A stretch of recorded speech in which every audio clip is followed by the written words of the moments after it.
Well, it's now 5:30. Welcome, everyone. We'll continue to let people in as they arrive. But again, I wanted to welcome everyone to this presentation on the Hudson River Superfund site preliminary assessment of EPA's upcoming third five-year review. I'm asking that everyone make sure that they are muted and that their videos are off, and we'll begin the presentation immediately. At any time during this, you can put your questions in the question and answer box, and we will answer them during the Q&A portion at the end. At this moment, I'd like to take the opportunity to introduce someone for some opening remarks, and it's Dr. Aaron Mayer. Dr. Mayer is an environmental justice pioneer who works across a broad variety of spaces, health, environment, and voting rights and disparities. Over the last 40 years, he's been a veteran of urban environmentalism, and he's been a regional and national environmental justice organizer. He was the 57th national president of the Sierra Club, and now he's currently working at the Adirondack Council's Wilderness Campaign, Director for Clean Water, Jobs, and Wilderness. And I'm also proud to say that he's been a long time champion for the Hudson River Superfund cleanup. In fact, going all the way back to the 1990s, Dr. Mayer was one of the founders of the Friends of the Clean Hudson, who is bringing you this presentation this evening. Dr. Mayer? Thank you, and it is indeed an honor to be here. And for me, this is not only a area that is that I'm extremely sensitive to, but also it's a critical part of my life. When I came of age and able to fish with my dad and all of his vets and friends in the Hudson River Valley, in Peekskill and Beacon, and the waterways from 1965 to 1978, you know, we were oblivious to the Clean Water Act. We were oblivious to the PCBs.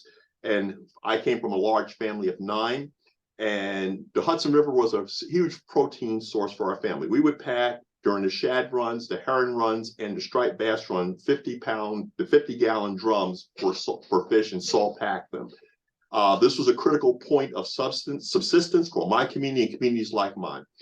This is, as I say, predating government food subsidy programs for the poor. The Hudson River was a vital source for nutrition for our family. It was then, and even after the Clean Water Act, as I became aware of the contaminants within the Hudson, it still is. Even though there's been the Hudson River advisories that we have been major advocates for, and I was an activist and participated in posting these signs, but also let me also flag the fact I forgot to mention at the beginning, I just retired for 36 years in the New York State Department of Health and the Bureau of Chronic Disease Evaluation and Research as an epidemiological spatial analyst, or basically disease and outbreak mapper. But the long and short of it is that going from depending upon the Hudson, learning the crisis and the science of the Hudson has been a critical part of my background. I was part of the effort back in 1998 when Carol Browner came to testify for Richard Brodsky at the New York State Assembly. And they were talking about TMDLs, total maximum daily loads, of what the General Electric was allowed to permit to pollute lawfully and what's the maximum that could be. That was the science then, not the harm to human beings or human being dependency. I was allowed to testify at that hearing and to remind them that it is the people, stupid. It is the risk associated with exposure, the risk associated with consumption, and that people by the thousands of New Yorkers in the Hudson River Valley going from the harbor all the way up through Fort Edward, people were recreationally fishing or subsistence fishing. In fact, there were fishermen industries that were destroyed by this contamination. Then they were arguing about the best science, and ours was arguing about the risk. At the end of the day, that hearing basically tipped it in the odds in the favor for all New Yorkers and the movement that I was part of, and recognizing that people were at risk and the PCBs pose an existential threat and a long-term threat to human beings as well as flora and fauna within the Hudson River Valley. We've been very proud of that. And more importantly, when we formed the Friends of Clean Hudson in the environmental justice community of Arbor Hill in the late 1990s, it was an honor whereby all environmental groups and frontline communities at risk in that threat came together to argue and advocate for the people. And here we are to this day, standing up for the science, but more importantly, for the people. Right now, when they began, they argued about the science and that we must follow the science and that the decisions must be based upon the science. But now here we are, 15 years, the third 5-year study, they're now moving from the science to avoidance. Avoidance is not the way we solve the climate crisis. Avoidance is not the way we deal with natural disasters. Avoidance is not what we deal with any threat or risk to human health. What we need is basically to push for the solutions for an action and or, as I say, activities that would go forward to remove the PCBs that remain in the Hudson. It is indeed an honor to be here with this body.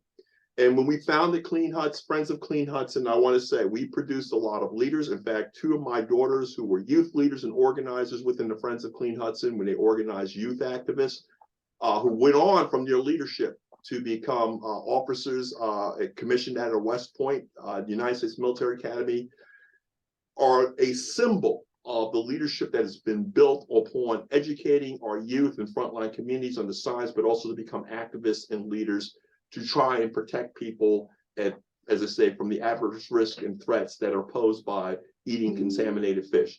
But more importantly now, more than ever, we need the EPA to follow through on the science, to continue the science and move us to a point of solutions and remedies that will hold General Electric's feet to the fire, but more importantly, this administration's feet to the fire with regards to protecting human health and the environment. And I want to thank you, Althea and my colleagues here for giving me this opportunity. And I would like to introduce Peter Lopez. If Peter is on, and he's the Executive Director of Policy and Advocacy at Scenic Hudson. Thank you, Aaron. And it's an honor to be here as well. And we're thankful for all the folks who are in attendance to hear more about our findings. Very thankful for the team that we have working, very thoughtful and knowledgeable team. My goal in the next minute or two is just to help provide some context and really set the table for hearing the insights and observations from our colleagues as part of today's presentation. So just by way of background, I know that all of us feel this way about the Hudson. It's an American heritage river. It's an estuary of national significance. It's a place of beauty and inspiration right in our backyard. Unfortunately, nearly 200 miles of the Hudson River has been designated as a PCB Superfund site. And what that means, that's a designation that's reserved for the worst and most toxic areas in the nation. Despite removal action by GE, some removal action, this stretch of the river remains one of the largest and oldest contaminated sites in the nation, comparable to Deepwater Horizon in geographic and economic scope and environmental damage. This is a blight on the future recovery and a legacy danger to human health and the environment, to our people, our habitats, our wildlife. The new data analysis you will see today shows that PCB levels are not declining at the rate expected to meet the goals of the cleanup plan that EPA had advanced initially. The data is clear, and we're calling on EPA to acknowledge that the remedy is not working, so steps can be taken to get the cleanup back on track. Why does this matter? People are getting hurt. People continue to eat fish from the Hudson, despite the health warnings. Habitat and wildlife continue to be harmed by PCBs. Women, children, communities of color, immigrants, economically disadvantaged communities are at highest risk. And many subsist on the contaminated fish, as you heard from our colleague, Aaron. So this is a matter that needs to be addressed now. We can't wait for another generation to clean up the Hudson. So with that, I'm going to turn it over to my capable colleague, Drew Gambles, who is the staff attorney for Riverkeeper. She's part of Team Riverkeeper. She's a thoughtful, dedicated, knowledgeable partner and very active working with us in defending the valley. So Drew, please take it away. Thank you very much, Pete. I really appreciate that. I just want to make sure that my camera's on, audio's on. Awesome. So just to get us started, I wanted to give everyone a quick background about the Hudson River PCB Superfund site. For 30 years, from 1947 to 1977, General Electric dumped PCBs into the Hudson River from 2 manufacturing plants located in the towns of Fort Edward and Hudson Falls, New York. In 1984, EPA finally designated a 200-mile stretch of the Hudson River from Fort Edward to New York Harbor as a Superfund site because of the hazards of PCBs. This 200-mile Superfund site is the largest Superfund site in the United States. It includes 14 New York counties and 2 New Jersey counties. Now, during a cleanup, a site can be divided into a number of distinct areas that are broken down depending on the complexity of the problems. And these areas are referred to as operable units. They address either different geographic areas, specific site problems, or areas where a specific action might be required. The Hudson River is divided into 5 operable units. Today, we're focusing on operable unit number 2. That refers to the 2002 record of decision dredging in the upper Hudson River.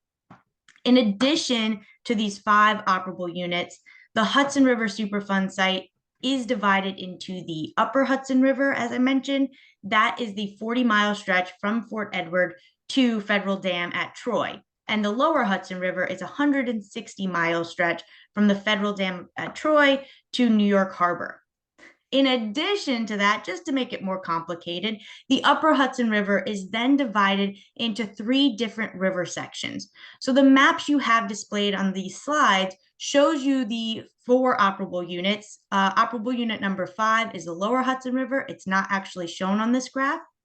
And the other map shows the different river sections. So this just helps you put in place kind of where we are in the Superfund site and how large it is. In 2002, EPA adopted a record of decision which selected the dredging as the remedy to remove PCB contaminated sediments in that upper Hudson River, again, that 40-mile stretch. This remedy was selected because it was meant to yield rapid results compared to just natural recovery. Now, the dredging that was selected in 2002 was conducted in 2 phases between 2009 and 2015, with 2015 being the last year of dredging.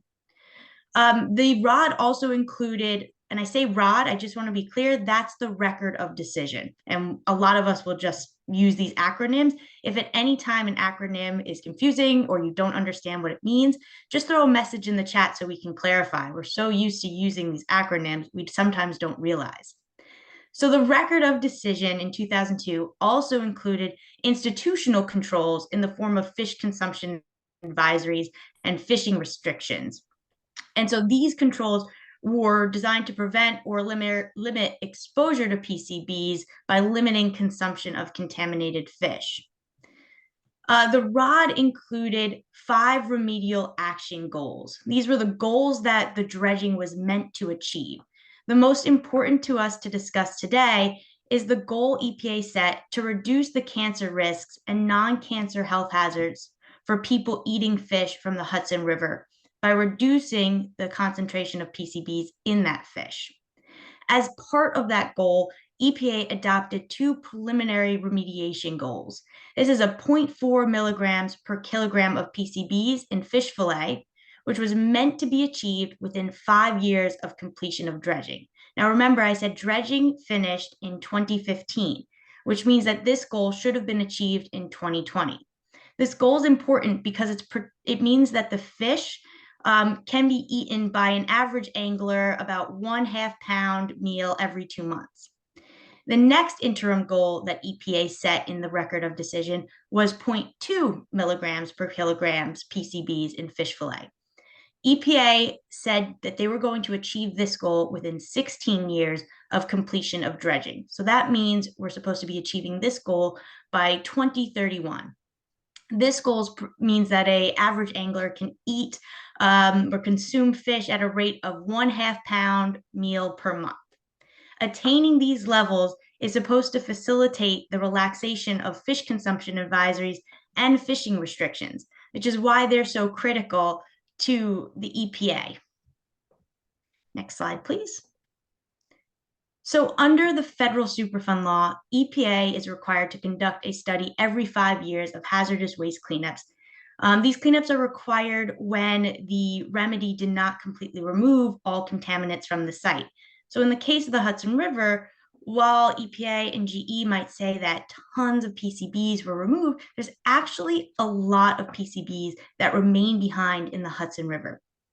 Now, the purpose of a 5-year review is to determine whether the remedy is achieving the agency's goals for the cleanup, specifically whether the cleanup is protective of human health and the environment. Now, these reviews begin right at the start of construction.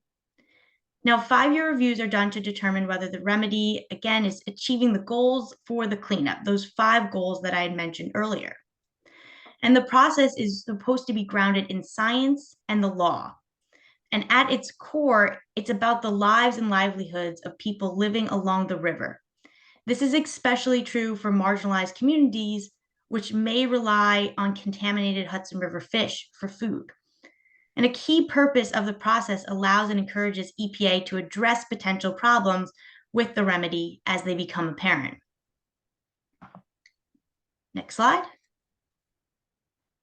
So in this third 5-year review, EPA is going to evaluate new data collected since the second 5-year review was conducted in 2017. This 5-year review will be one of many future reviews. Again, they're conducted every 5 years, and they're going to be conducted until the Superfund site is clean and safe, which will probably be a long time for the Hudson River. Now, these reviews, as I mentioned on the prior slide, they begin at the start of construction. So the first 5-year review for the Hudson River was conducted in 2012. EPA at that time concluded that the remedy will be protective. Again, it's important to keep in mind that at that time, dredging was still occurring. So the conclusion that the dredging remedy will be protective seemed reasonable. In the second 5-year review, which was issued in 2017 and finalized in 2019, EPA deferred a determination about the protectiveness of the cleanup remedy in the upper Hudson River until additional Hudson River fish tissue data could be gathered. As described in the second 5-year review, EPA stated that it anticipated that additional years of data may be needed to determine the rate of fish recovery with statistical confidence.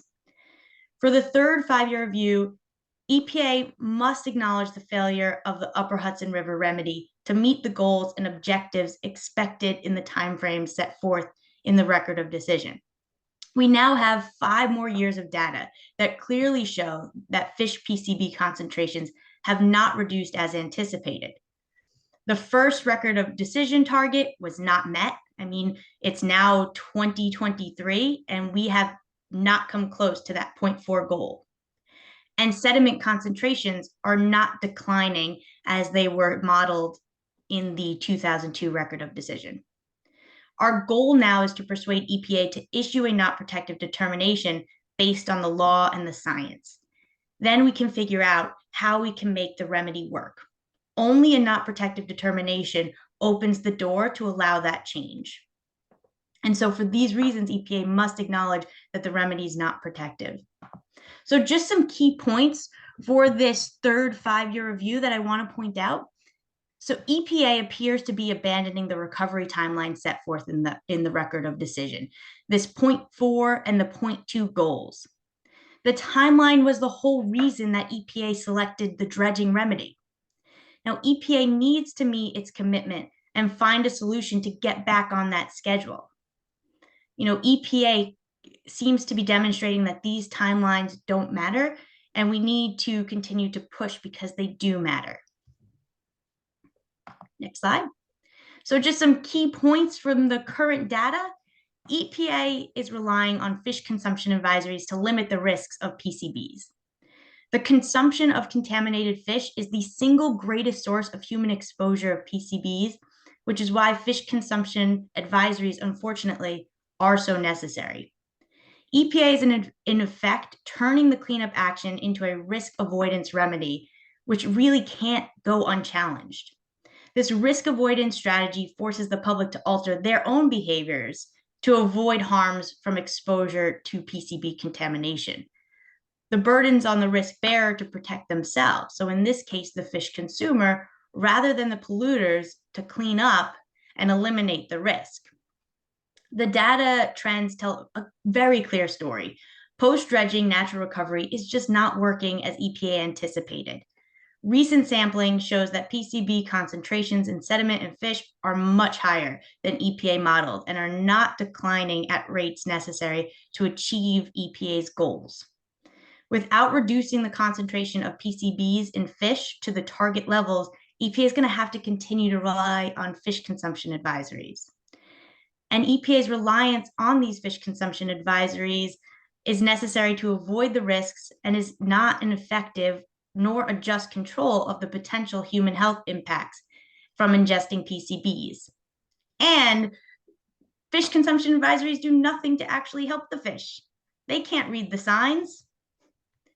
So I just want to quickly dive into what are these fish consumption advisories? What do they say? So you can hit the next slide. Yeah, perfect. There are 3 considerations that inform how the Department of Health develops their fish consumption advisories. Who is eating the fish? What kind of fish is being eaten? And where are they catching the fish? So the next slide shows a chart. You can hit there we go. The next slide shows a chart from the Department of Health's website that shows fish consumption advisories for the Hudson River. The sensitive population refers to people who may be childbearing age, which is 50 and under, and children under 15. And then the general population refers to everyone else. The sensitive population cannot eat any fish from the Hudson River for the entire 200-mile stretch of the Superfund site. No fish. And then depending on where you are, the general population has other restrictions. And sometimes it's based on what, again, like I said before, what type of fish it is and where it's being caught. So it's important to check the Department of Health's website, DEC's website for updated regulations and special restrictions for certain species. In addition to that, there's also special instructions on how to cut the fish to minimize PCB intake. Not many people check DEC's website or DOH's website to be aware of what these restrictions are. And so it's important to make sure that this information is out there and known to the public that these restrictions exist. Next slide. The maps on these slides highlight public access fishing waters and provide anglers and fish consumers with a visual guide to the different types of consumption advice. And there may be other waters in your county with public access that are actually not highlighted in these maps. EPA established the preliminary remediation goals that I have highlighted throughout my portion of the presentation, the 0.4 and the 0.2, because these targets meant that New York could change or eliminate its fish consumption advisories. As we discussed, EPA is not moving towards these targets, and as a result, these advisories have remained the same and continue to remain and will continue to remain the same for decades. So I'd like to now pass the mic to Kevin Farrar to discuss the data and the conclusions.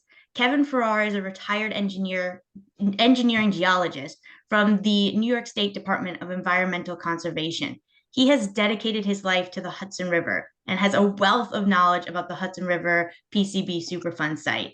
He is also one of the authors of the Friends of Clean Hudson report, which analyzes the EPA's Upper Hudson River dredging remedy. His work as one of our independent consultants has helped shape our understanding of the data and the conclusions set forth in the report. His work has just been so helpful to us to grasp what is happening with the Superfund site. Kevin is an expert in remedial actions. He's an expert in PCB transport and just an overall expert about the Hudson River. So without further ado, I will let Kevin walk us through the data. Thank you, Kevin. Thank you, Drew. Just to start out, I'll go over a little bit about 5-year reviews. It's important to point out that this 5-year review is only for the 40 miles of the Upper Hudson from Fort Edward to Troy. Although the Superfund site goes all the way down to New York Harbor, EPA only selected a remedy for the upper 40 miles. So this review is only focused on the data and the performance of the remedy that was implemented in those 40 miles. So when EPA does a 5-year review, the focus of the report is to answer 3 fundamental questions to help determine if the remedy is protective or not. The first question, is the remedy functioning as intended by the decision documents? In plain language, is it working the way we thought? We think the answer is probably no. In question B, are the exposure assumptions, all the other assumptions that EPA used when they selected remedy over 20 years ago, are they still valid? We suspect that some of the assumptions that were used at the time may need to be updated. Question C, the third question, has any other information come to light that could call into question the protectiveness of the remedy? Have we learned anything since the ROD was issued, the record decision was issued in the early 2000s? Yes, there's been a vast amount of environmental data which has been gathered since the ROD was issued that can help inform us and let us know about whether or not the remedy is protective. Next slide. So I'm going to show you a couple different sets of data. The first one we're going to talk about is sediment, and then we'll talk a little bit about fish. It looks to us like the sediment PCB concentrations are not declining after dredging the way that was anticipated by EPA when they selected a remedy. If you look at the graph on the left, it's a graph of total sediment PCB concentrations. The yellow bars is where we should have been if we started out with the end of dredging and then looked at how much it's changed over time. EPA anticipated that to be about an 8% a year decline in sediment concentrations after dredging. That does not appear to be happening. If you look at the yellow bar, it's what would be anticipated with that decline, and the red bars are what was actually quantified in 2021. And you see river section 1, 2, 3. River section 1 is the first 6 miles of river downstream of Fort Edward. That's where the highest levels of contamination were, and it's also where the most intense removals, the most dredging was done. But the data seem to show, they do show, that the PCB concentrations in the surface sediments, just the top 2 inches. That's what EPA chose as their metric to quantify the changes in sediment concentration over time. It looks like the concentration in the top 2 inches in river section 1 have actually gone up a bit, which is a bit perplexing, confounding. We also see that, well, certainly this graph shows that it's higher. We'll see on the next slide that it's actually gone up a little bit. Can you go back? I need a little bit more to go on this one. So if you look at river section 2 and 3, in each case, when you do the comparison, what would be anticipated at the anticipated rate of decline and what was measured, what's measured is higher. And that's both in terms in the left graph of total PCBs, and on the right, it's in terms of tri-plus PCBs. Tri-plus PCBs are simply that portion of the PCB mixture. PCB is a mixture of 209 different chemicals. So if you have those PCBs which have 3 or more chlorines, they're a little more persistent in the environment. They're more highly bioaccumulative. They'll accumulate in biota and in people, really, more than the lighter ones. So what we see is, looking at it from a tri-plus point of view, we see about the same trend that we see in total, that the concentrations that were measured are higher than you would anticipate given the assumed 8% reduction per year since the dredging ended. Now you can go to the next slide. So this one just shows the 2 sets of data. There was a little bit of data gathered by GE in 2016, and then a more robust data set in 2017 by the state. So that's our first one after dredging. And then EPA had GE go out and do a fairly robust sampling in 2021 also.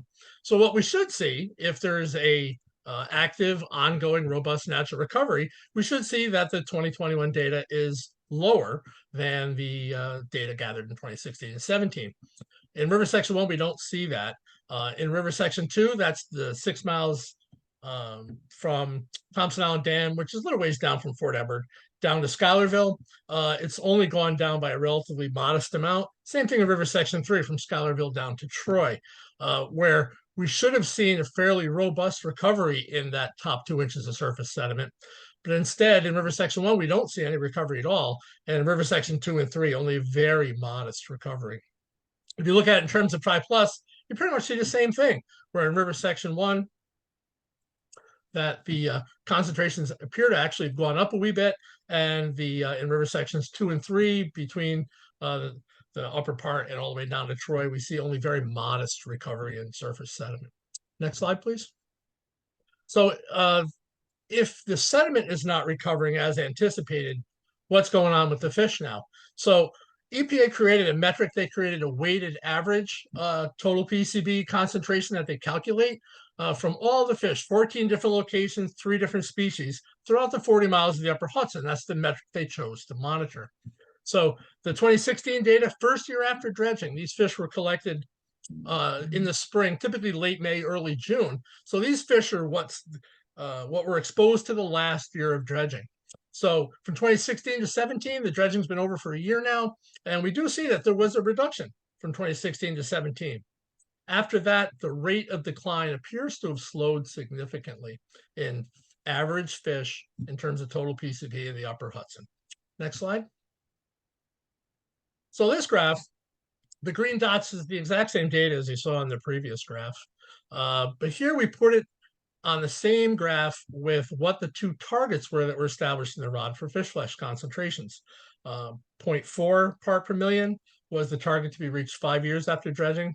That was supposed to be 2 years ago, 3 years ago, and that target was not reached.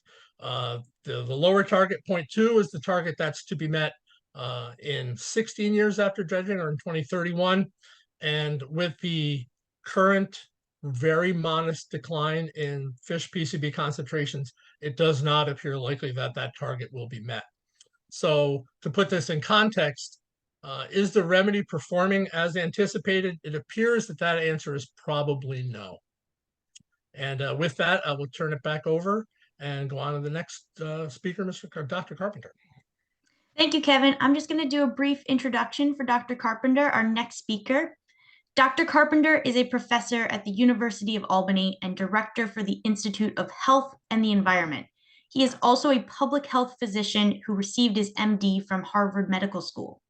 Dr. Carpenter is a leading expert on the impact of PCBs on human health.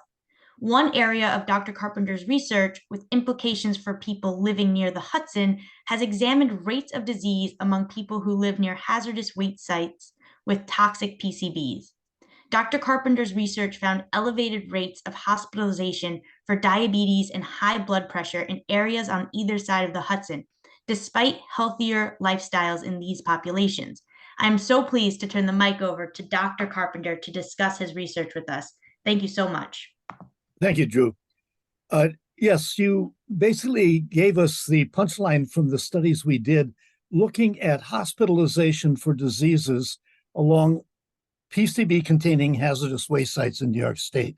The interesting thing about the Hudson is that all 200 miles of the Hudson, people that live close to the river, which is a beautiful hazardous waste site, tend to have higher incomes. They tend to smoke less, exercise more, and live a healthier lifestyle. In spite of all of that, we found that the rates of hospitalization for heart disease, for high blood pressure, for diabetes were elevated. Now, of course, that by itself, those are called ecologic studies, and they don't prove anything because there are lots of reasons for bias. So what we've done since then, I've long worked with the Mohawk population at Akwesasne in northern New York State, where the exposure comes from the St. Lawrence River, which is almost the same story as the Hudson River. And this looks at metabolic diseases there, as also at Anniston, Alabama, which is the city that has one of the Monsanto plants that made PCBs. And most of these people never worked for Monsanto, they just lived nearby and they were exposed. What you see is obesity, heart disease, CVD is coronary vascular disease, high blood pressure, and diabetes. They're elevated in these people that have elevated PCB exposure. Well, going back and thinking about our ecologic studies, and also this data, this is just population evidence, it doesn't really prove anything. So we did 2 studies focusing on diabetes and high blood pressure. We looked in the Mohawks where we had medical records. We had blood PCBs measurements. We had physicians' diagnosis of diabetes, and we had all of the information. And what we did, shown in this slide, is we proved that the high PCB levels were what's correlated with the elevated risk of diabetes. And you see by quartiles of PCB levels, those people who were older and who had high levels of PCBs had strikingly more incidence of diabetes than did those people that had lower levels of PCBs. Now, I'm not going to show a slide, but we did the same kind of thing looking at high blood pressure in the population in Anniston, Alabama. It's a population where the people living near the plant were, most of them were poor, about half black, half white. We did the same thing. We measured their blood pressure. We measured their serum PCB levels. And we found that the serum PCB levels were a stronger risk factor for high blood pressure than was race, was serum lipids, even was smoking. So I think that these results in general add to the conclusion that PCBs cause metabolic disease. They cause a variety of other diseases also that I don't have time to talk about. But exposure to PCBs is very dangerous. The major route of exposure is eating contaminated fish. And as you've already heard, the fish in the Hudson River are unsafe to eat. That's true also for the fish in the St. Lawrence River. And we've got to find ways of reducing exposure, especially since fish consumption is so important for indigenous communities, for poor communities, for people that really need to have nutrition coming from the rivers. I'll stop there. Thank you very much. Thank you so much, Dr. Carpenter. Our last presenter tonight is Althea Malarkey. I know that everyone has heard from her. She has already spoken, but no one has properly introduced her.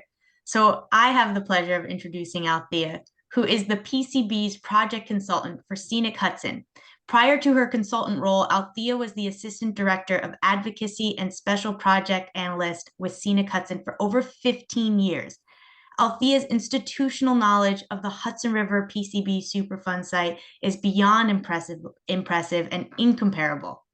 I just want to thank you for your decades of work on this topic and for sharing your knowledge with us today. Thanks, Althea. Well, thank you so much, Drew. And as Aaron Mayer so eloquently put it before, this is a sort of a group effort.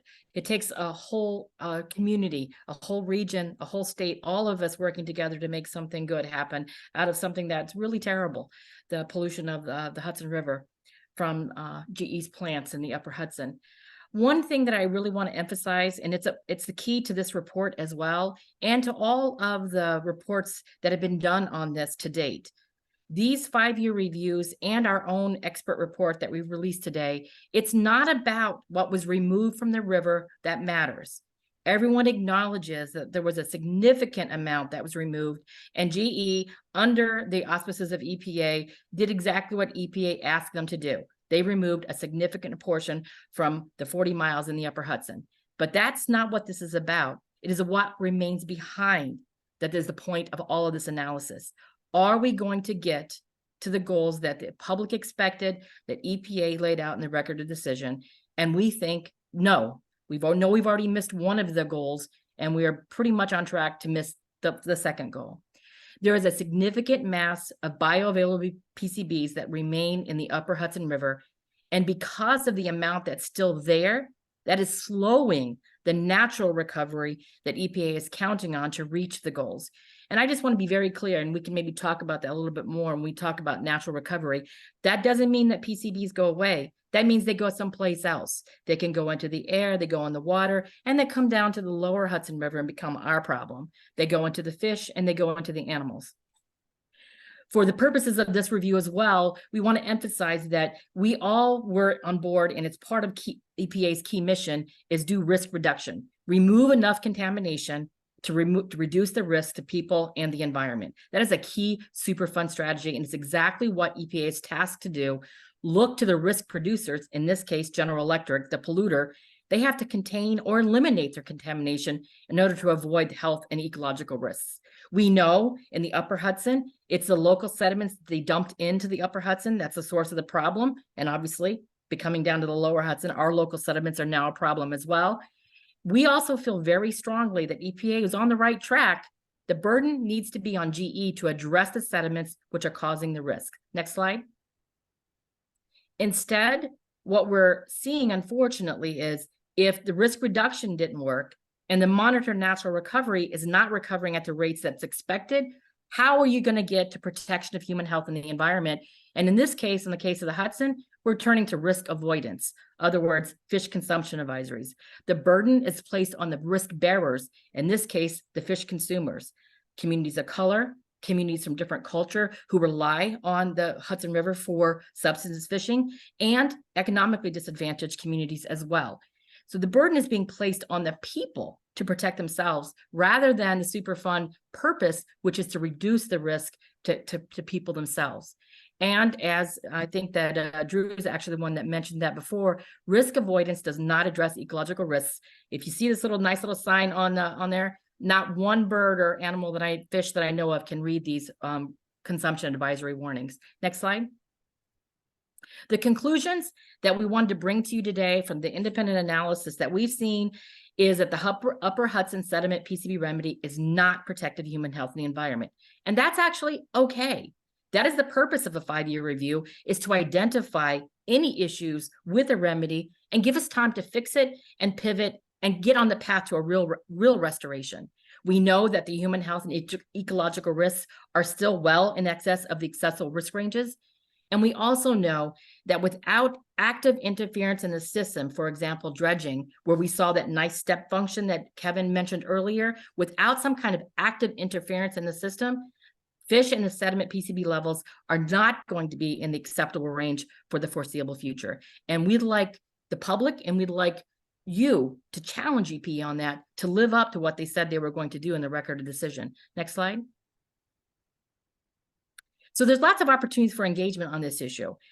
Being here tonight is a big part of that. The Friends of the Clean Hudson Coalition has been doing this for since the 1990s. I don't know if Aaron Mayer is still on here, but I think it started at Arbor Hill, actually in Albany, where a group of people got together and said, it's not right, and we're not going to accept that PCBs are going to be poisoning people for the foreseeable future. We need to do something about it. And it was really a grassroots effort that got this cleanup started in the first place. And it's going to take grassroots effort to get EPA to acknowledge that we need to go onto a different path. At various times in the Superfund process, there are opportunities to comment. We know that EPA is going to be releasing its third 5-year review sometime between Thanksgiving and Christmas. And because it is a public process, you're going to have an opportunity to comment on their third 5-year review, which we have not yet seen. But we want to be able to bring this information to you right now to sort of gear you up and get you ready for it. And if you're a member of the Friends of the Clean Hudson Coalition, which I think one of my colleagues is going to drop into the chat right now, if you're a member of the Friends of the Clean Hudson Coalition, we will flag those opportunities for you. I also want to flag the Community Advisory Group. This is a wonderful process that EPA has in place where they gather together stakeholders from the Hudson River, and you get to meet with EPA, who talks to you about the project. They talk to you about progress. They talk to you about challenges, and you have a voice at the table. I cannot emphasize how important it is to be a voice at the table. All the groups that you see before you tonight, we've been members of that Community Advisory Group for many, many years.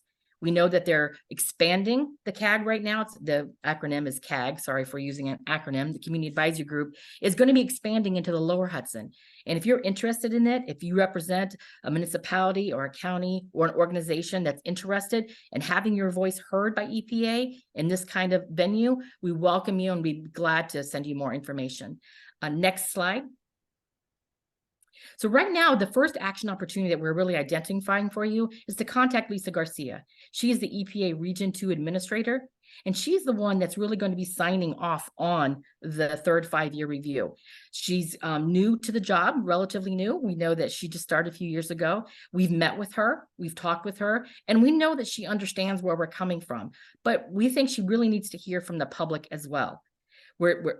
She needs to hear that EPA needs to follow the science and let science lead the way and make decisions best on the best available data.